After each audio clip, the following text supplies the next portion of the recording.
Sydney Colt TS is 2/3 the way to winning the Autumn Triple Crown. Today he became the first Golden Slipper winner to collect the size in 10 years, and he'll race on with the Champagne Stakes in his sights.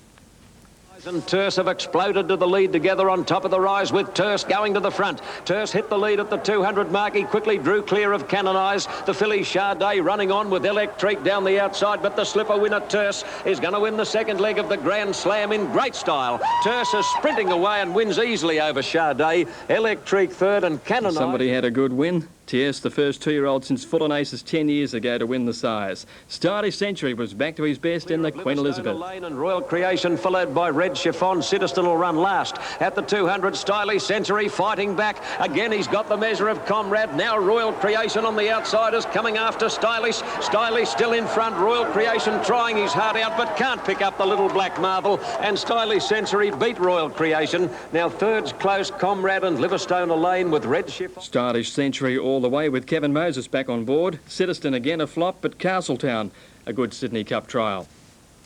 A surprise in the Easter Cup at Caulfield with Harry White and Ideal Sentiment combining to win at Century odds. The punters started the day a little better with the first two favourites winning. The first on the program going to Glorious Day at 10-9, Damien Oliver's first ride back from suspension. Sonic Express was backed for a stack in the second, and Greg Hall steered it to a victory after being backed from 7s to 11-4. Star Video, a first starter with Stephen King on board, got the money in the next event on the program at 10-1. And then Sender Sign with Darren Gauci up the first leg of a double for him at 8-1. The Easter Cup and a close battle. Under the whip goes out after Ideal Sentiment and Spring Thaw. These in front of Gamine and Vision, but Mantelpiece in front of Ideal Sentiment. Nearing the line, it's Mantelpiece and Ideal Sentiment fighting back. The two of them to the line together. Bobber, perhaps Mantelpiece a nose to Ideal Sentiment. 2 lengths to Gamine, third. Vision next. Well, most punters wish I was right, but the photo went to Ideal Sentiment at 100-1. The despised outsider winning from Mantelpiece and Gamine. Bridget's Daughter got the next at 12-1 for Darren Gauci after easing from 8s. Second leg of the double now, and another good finish. 200, Pike hard up against the inside rail. Looks great out wide, coming at him. Hinch died on his run. It's Pike the inside, looks great wide out. Pike and looks great. Here's the post, they reach it together. Oh, this is close between Looks Great the outside and Pike. I'm not sure they're that wide apart. And Tellerone may have got third between them.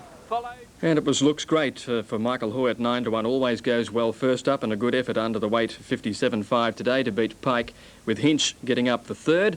And the last on the program, Pretty Tidy, scoring at 7-1 for Peter Mertens, her last win in similar conditions at Caulfield. Now the daily double today for 6 and 1, 179.55. The extra 2 and 2, $26.85. A quadrilla 2641, 3,497.10. And another big quad extra today, 64112, 32,893.25.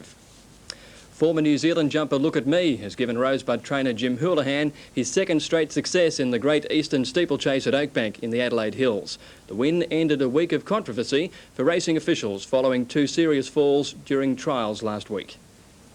Organisers were predicting a near-record crowd for the final day of the Oakbank Easter Carnival, and although wintry conditions kept the attendance down to just over 60,000, those who braved the conditions were determined to enjoy a day of food, wine and fashion. But the rain also prompted renewed concerns over track safety, which has been under scrutiny since 2 horses were destroyed after falling during trials last week. Race officials paid close attention to the suspect section of track today, and as the Great Eastern Steeple got underway, cautious jockeys rode to the conditions. Favourite Look At Me went to the front early in the 4,950-metre race and was never headed. The former New Zealand jumper, trained by Jim Houlihan, gave a great display of front running, winning by a massive 30 lengths. But look at me, would you ever? Look At Me wins it, eased down by about 30 lengths. Second placing went to Desperate Sweep. Here's a go for third. For jockey Laurie Poltridge, victory was sweet. Last year, his Mount Curl of success was killed during a tragic fall, but after today's race, Poltridge slammed track critics. It had really nothing to do with the track here last year. It was just rider error, and it was just one of those unfortunate things. I mean, it wasn't the track's fault. Trainer Houlihan is now expected to set the jumper for the Grand Annual in Warrnambool later this year. The 9-year-old made it a procession at 7-4. He led all the way, jumped beautifully, and was never going to lose. And Sue, that wraps it up in sport tonight. Great, thanks, Greg. Now to the weather. Hot favourite Melburnian Steve Brimacombe has blitzed the field to win the stall gift. In his first year of professional competition, Brimacombe lifted his arms triumphantly several metres from home. A field of only 5 was called up to the blocks, with a 6th runner, Andrew Saunders, a late scratching with a hamstring injury. The bookmakers installed 19-year-old Steve Brimacombe as the hot favourite after his convincing semi-final victory. Away pretty well too, and Brimacombe got a fairly good start. So did Murphy off the back mark, when Young in front and leads them halfway down the track. Here comes Brimacombe through in the centre of the track. Young and Brimacombe it is, it cruises up. Oh, and he's going to win the store gift easily. Brimacombe takes it out. Maybe Paul Young's run second. He throws the arms with ecstasy. Third home is Aston. Brimacombe in blue, starting off a handicap of 6 3/4 metres, was one of 2 Jim Bradley trained runners in the field. The other, Paul Young in pink, a former stall gift winner, finished runner-up. Today, though, all the glory was with Brimacombe. It's the greatest moment of my life. I can't believe it. So, for the unemployed panel beater, 8 months of training was rewarded with a cheque for $24,000. Former world champion Barton Lynch has broken through for his first win in the prestigious men's classic at Bells Beach. The final came down to a battle of tactics. Conditions at Bells changed dramatically from the quarterfinals to the semis and final in the afternoon. The last 4 surfers endured a stiff southwesterly wind and choppy, inconsistent surf of barely a metre. In the All-Australian semis, top seed Barton Lynch lived up to his billing, outsurfing Rob Bain. There was little between giant killer Matt Hoy and Damien Hardman, with the latter winning through. The final was a contest of fluctuating fortunes, with both surfers making the most of their limited opportunities. The result ended up as much a tactical victory as the skill of the rides. Barton Lynch used priority access to prevent former Bells winner Damien Hardman from catching a final wave with which he may well have been able to snatch victory. But for the 1988 world champion, his first breakthrough at Bells again established himself at the forefront of world surfing. Hazitas has won this year's marathon sailing running event. The Tasmanian yacht finished 1 hour and 40 minutes ahead of its nearest rival at Hobart after 4 days of sailing down Tasmania's east coast and running up 3 mountains. Northern Tasmanian entrant Hazitas had led into Lady Baron and Coles Bay and made it 3 in a row today as she entered the Derwent, well clear of the opposition. But the black skies and squalls across the river must have given her runners a sense of foreboding as they readied for the 35-kilometre return run to the summit of Mount Wellington. Further back in the Dunelly Canal, Mobil 1 was in trouble with a strong tide, and its grip on second place was lost as the crew watched Ericsson's pedal power take it straight past them.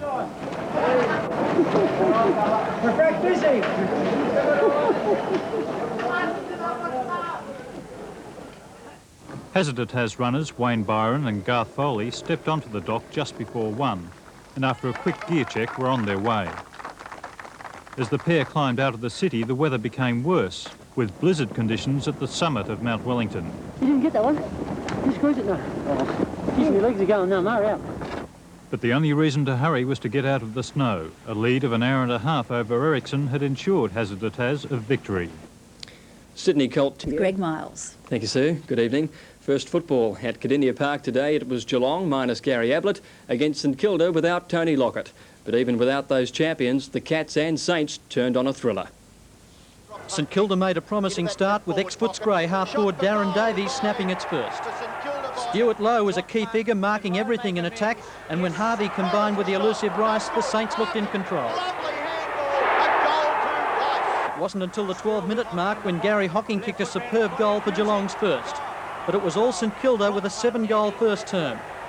The Cats bounced back with Neville Bruns making no mistake in the tricky conditions. The pace was a cracker with both sides trading goals, but like in the first term, St Kilda steadied to lead at the main change by 18 points. Christensen and Wilson, it sits up for Davies and he kicks a goal. The Cats dominated the third quarter but failed to capitalise until through sheer persistence Robert Scott chipped in from the pocket. Kicks to the front of the goals and it's through. With their spearhead looking on, Gilbert McAdam relieved the pressure for the Saints, but 3 goals in 3 minutes put the home side in front for the first time. Drop punt further in front. The Cats have hit the front. There was no stopping Geelong in the run home, an 11-goal second half. Goal. A beauty. A morale booster for Geelong after a disappointing 1990. Former Hawk Russell Morrison killed his leading goal kicker in the absence of Tony Lockett. At Princes Park, Jason Dunstall kicked 9 as the Hawks ran away from Sydney to win by 91 points. For the Swans, Warwick Kappa booted 4 goals, all in the first half. At the MCG, Bomber Thompson broke the young Tigers' hearts, kicking the last goal of the day for Essendon to sneak home by 4 points. Richmond had led at every change. Now, 2 weeks into the AFL season, the West Coast Eagles is the only team to have won 2 out of 2. Under the match ratio system, North Melbourne, Carlton, Geelong and Essendon, all with a 100% record, find themselves above the next 5 clubs, all of which have won 1 and lost 1. University has claimed its 2nd District Cricket Premiership, breaking a 62-year drought. Melbourne needed only 14 runs to snatch a first innings victory, but failed to add to its overnight total, losing its last wicket in the 2nd over of the day. Australian golfer Steve Elkington has recorded the biggest victory of his career, winning the Players' Championship in